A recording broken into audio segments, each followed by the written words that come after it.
ಯಾವಾಗ ಮುಗಿತೈತ್ರಿ ಅಂತ ಕೇಳದ. ಅವ್ರು ಹೇಳಿದ್ರು ಶಿವರಾತ್ರಿ ಆಗ್ತೈತ್ರಿ ಅಂತಂದ್ರು. ಅವ್ರು ಬೆಳಕನೇ ಇಲ್ಲೇ ಕಾಣಂಗೆ ಆಗ್ತತ್ ನಾವು ಅಂದ್ಕೊಂಡಿದ್ವಿ.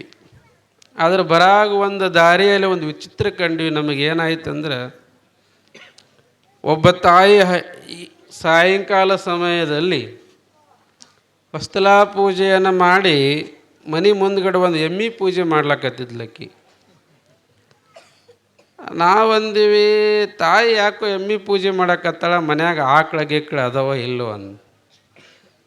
ನಮ್ಮ ಡ್ರೈವರ ಮರಿಗಳು ನೋಡಿದ್ರೆ, ಹೌದ್ರಿ ಅಜ್ಜಾರ, ಅದು ನಿಜವಾಗಿ ಎಮ್ಮಿನ ಪೂಜೆ ಮಾಡಕತ್ತಾರ.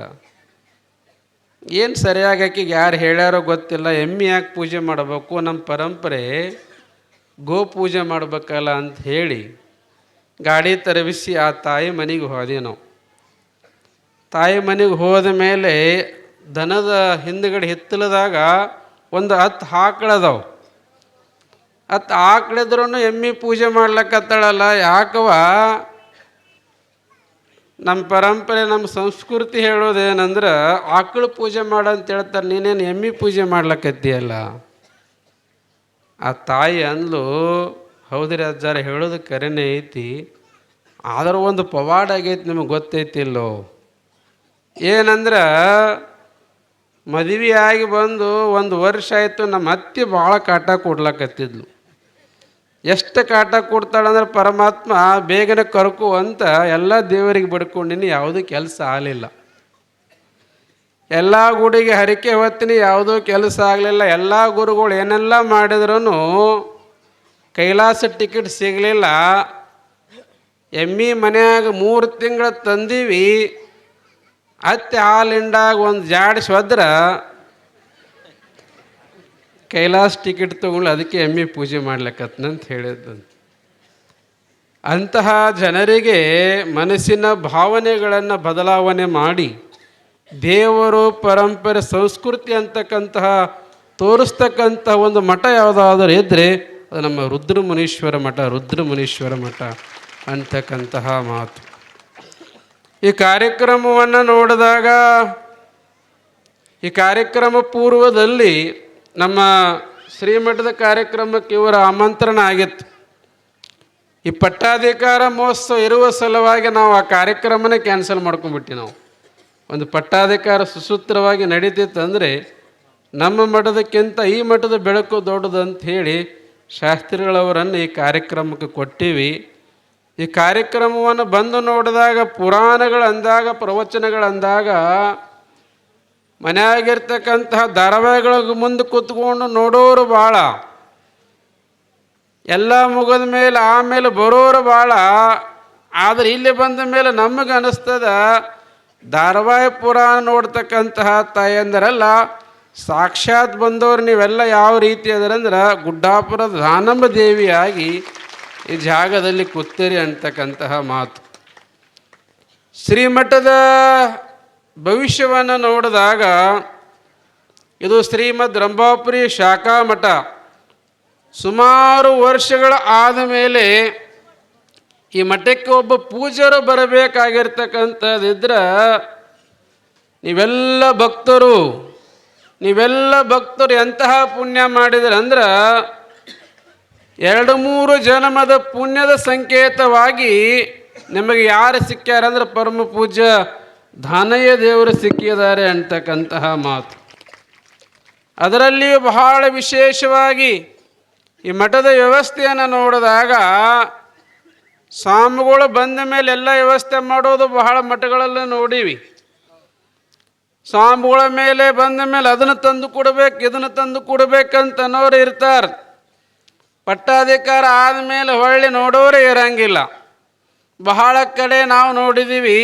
ಆದರೆ ನಮ್ಮ ಮಠಕ್ಕೆ ಪೂಜ್ಯರು ಒಬ್ಬರು ಅಧಿಕಾರಿಗಳಾಗಿ ಬರ್ತಾರಂತಂದ್ರೆ, ಅವರು ಕೇಳುವ ಪೂರ್ವದಲ್ಲಿ ಪರಿಪೂರ್ಣವಾಗಿರ್ತಕ್ಕಂಥ ಮಠದ ವ್ಯವಸ್ಥೆಯನ್ನು ನಿರ್ಮಾಣ ಮಾಡಿರ್ತಕ್ಕಂಥ ಪ್ರಥಮ ಭಕ್ತರು ಯಾರಂದ್ರೆ ಅದು ಮಾಗನಗೆರೆಯ ಗ್ರಾಮದ ಸದ್ಭಕ್ತರು. ಮಾಗನಗೆರೆಯ ಗ್ರಾಮದ ಸದ್ಭಕ್ತರು ನೀವೆಲ್ಲ ಎಷ್ಟು ಪುಣ್ಯ ಮಾಡಿರೋ ಅದಕ್ಕಿಂತ 7 ಪಟ್ಟು ಪುಣ್ಯವನ್ನು ನಿಮ್ಮಂಥ ಭಕ್ತರು ಪಡಿಲಕ್ಕೆ ಯಾರು ಮಾಡ್ಯಾರ ಅಂದ್ರೆ ಅದು ನಮ್ಮ ದಾನಯ್ಯ ದೇವರು ಕೂಡ ಮಾಡ್ಯಾರ ಅಂತಕ್ಕಂತಹ ಮಾತುಗಳನ್ನು ಹೇಳಬೇಕಾಗ್ತಾ ಇದೆ.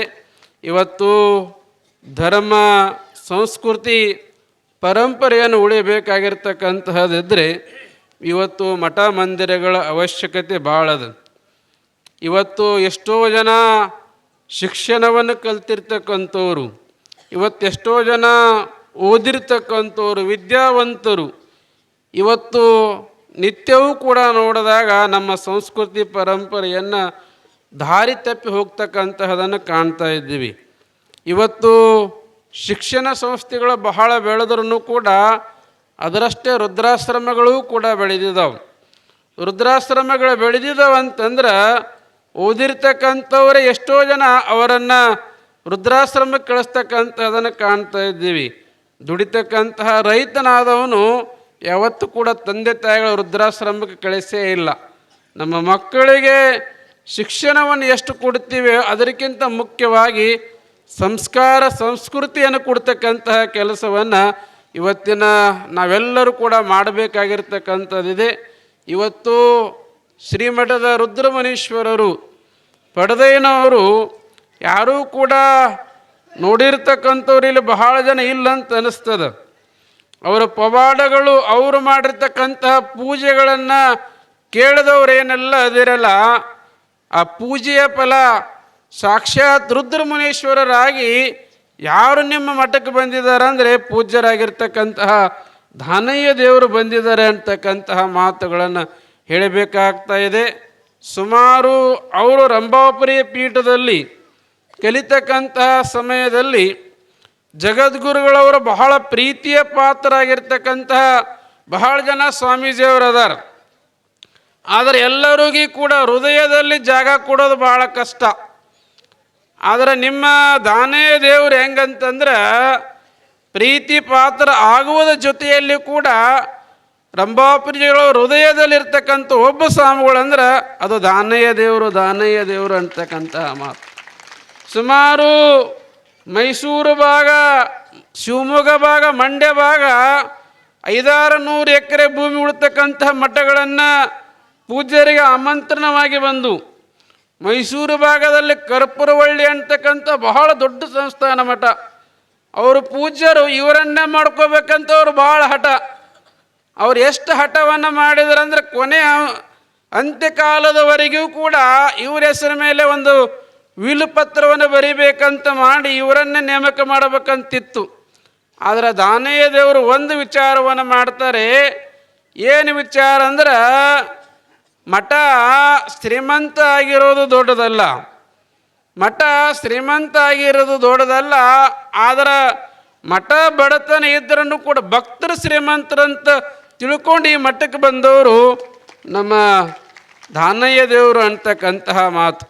ಅವರು ಈ ಭಾಗವನ್ನು ಕಷ್ಟಪಟ್ಟು ಜೀವನವನ್ನು ಮಾಡಿ ಬೆಳೆದಿರ್ತಕ್ಕಂಥವ್ರು ಈ ಮಠವನ್ನು ಬಹಳ ಉತ್ತಂಗದ ಶಿಖರಕ್ಕೆ ಏರಿಸ್ತಾರೆ ಅಂತಕ್ಕಂತಹ ಒಂದು ಮಾತುಗಳನ್ನು ಈ ಸಮಯದಲ್ಲಿ ಹೇಳಿ ಅವರನ್ನು ನೀವು ಇವತ್ತು ಬಂದು ಕಾರ್ಯಕ್ರಮ ಮಾಡಿ ಮರುದಿನ ಅವ್ರ್ಯಾರೋ ನೀವ್ಯಾರೋ ಅನ್ನಂಗೆ ಇರಬಾರ್ದು. ಭಕ್ತರ ಒಡನಾಟ, ಗುರುಗಳ ಒಡನಾಟ ಹೆಂಗಿರ್ಬೇಕಂದ್ರೆ ನಾಳೆ ಅವರ ತಾಯಿ ಆಗಿರ್ತಕ್ಕಂತಹ ಗೌರಮ್ಮನವರು ಬರ್ತಾರೆ. ಗೌರಮ್ಮನವರು ಬಂದು ಸುಮಾರು ತಮ್ಮ ಒಡಲ ಕುಡಿಯನ್ನು ದೈವದ ಉಡಿಯಲ್ಲಿ ಆ ತಾಯಿ ಉಡ್ದಾರವನ್ನು ಕಟ್ಟು ಮಾಡಿ ಇವತ್ತಿಗೆ ನನ್ನ ಸಂಬಂಧ ಮುಗೀತಂತೇಳಿ ನಿಮ್ಮೆಲ್ಲ ದೈವದವರ ಉಡಿ ಒಳಗೆ ಹಾಕ್ತಾಳೆ ಆ ತಾಯಿ ದೈವದವರ ಉಡಿಗೆ ಹಾಕ್ತಕ್ಕಂಥ ಸಮಯದಲ್ಲಿ ಮಾಗನಗೇರಿ ಗ್ರಾಮದ ಭಕ್ತರು ಹೆಂಗೆ ತಿಳ್ಕೊಬೇಕಂದ್ರೆ ನಿಮ್ಮ ಮನ್ಯಾಗ 2 ಮಕ್ಕಳಿದ್ರೆ 3ನೇ ಮಗ ಯಾರಂತ ತಿಳ್ಕೊಬೇಕಂದ್ರೆ ಅದು ದಾನಯ್ಯ ದೇವರು ಅಂತ ತಿಳ್ಕೊಬೇಕಂತ ಹೇಳ್ತಾ ಇದ್ದೀವಿ. ನಿಮ್ಮ ಮನೆಗೆ 1ನೇ ಮಗ ಇದ್ರೆ 2ನೇ ಮಗ ಯಾರಂದ್ರೆ ಅದು ನಮ್ಮ ದಾನಯ್ಯ ದೇವರು. ಪರಮ ಪೂಜ್ಯರಿಗೆ ಜೋರಾಗಿ ಚಪಾಳಿ ತಟ್ಟೋಣ. ಚಿನ್ಮಯಗಿರಿಯ ಶಟಸ್ಥಲ ಬ್ರಹ್ಮ ವೀರ ಮಹಂತ ಶಿವಾಚಾರ್ಯರಿಗೆ ಜೋರಾಗಿ ಚಪಾಳಿ ತಟ್ಟಿ ಸ್ವಾಗತ. ಪೂಜ್ಯರ ಆಶೀರ್ವಚನ ಮುನ್ನಡೀತದೆ. ನಾವು ಅಂದೀವಿ.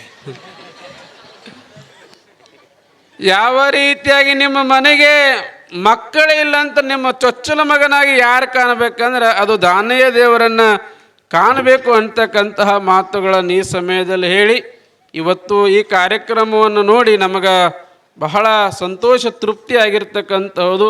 ನಿಜವಾಗಲೂ ವಜ್ರ ಮುತ್ತುಗಳ ಹವಳದಕ್ಕಿಂತ ಬೆಲೆ ಬಾಳ್ತಕ್ಕಂಥ ಒಂದು ವಸ್ತುವನ್ನು ರಂಭಾಪುರಿ ಜಗದೊಳವರು ನಿಮ್ಮ ಗ್ರಾಮಕ್ಕೆ ಕೊಟ್ಟಿದ್ದಾರೆ. ಈ ಗ್ರಾಮವನ್ನು ನಿಜವಾಗಲೂ ಕೈಲಾಸವನ್ನು ಮಾಡ್ತಕ್ಕಂಥ ಪೂಜಾ ಫಲ, ಪ್ರವಚನ ಫಲ ಮತ್ತು ವಿದ್ವತ್ ಫಲವನ್ನು ಪೂಜ್ಯರು ಹೊಂದಿದ್ದಾರೆ ಅಂತಕ್ಕಂತಹ ಮಾತುಗಳನ್ನು ಹೇಳಿ ನಮ್ಮ ಶ್ರೀಮಠದಿಂದ ಪೂಜ್ಯರಿಗೆ ಒಂದು ಗೌರವ ಸನ್ಮಾನವನ್ನು ಮಾಡಿ ನಮ್ಮ ಮಾತುಗಳು ವಿರಾಮ ಕೊಡುತ್ತೇವೆ. ಎಲ್ಲರಿಗೂ ಶುಭವಾಗಲಿ. ಓಂ ಶಾಂತಿ ಶಾಂತಿ ಶಾಂತಿ.